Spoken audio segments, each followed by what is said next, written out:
मी आपल्या झटपट कार्यशैलीबद्दल आम्ही ऐकून होतो, आम्ही लांबून दुरून बघायचो आजभर, पण मात्र एवढ्या झटपट तुम्ही मला सांगा, शनिवारी माझा प्रवेश पक्षामध्ये झाला, रविवारी उमेदवारी जाहीर झाली आणि गुरुवारी मी आमदार झालो.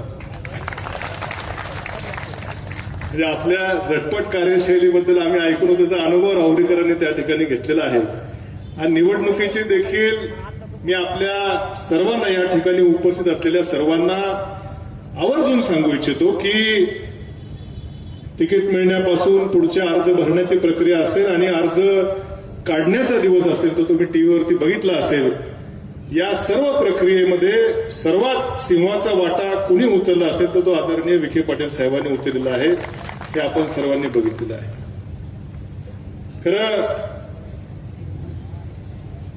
5 वर्ष विधानसभेमध्ये मी होतो, आता मी पुन्हा आलो, विधानसभेत नाही पण विधान परिषदेत आलो. आणि मला खात्री आहे की ही जी संधी साहेब आपण मला या ठिकाणी दिलेली आहे, या संधीच्या रूपानं या आता फक्त राहुरी नगर पाथर्डी विधानसभा मतदारसंघ तर आहेच, परंतु जिल्ह्यातल्या स्थानिक स्वराज्य संस्थांचे देखील प्रश्न विधान परिषदेच्या सभागृहात मांडण्याची जी संधी आपण मला दिली, या संधीचं निश्चितपणे सार्थक करून दाखवल्याशिवाय राहणार नाही, अशी ग्वाही आपल्याला आम्हा सर्वांच्या उपस्थिती या ठिकाणी देतो.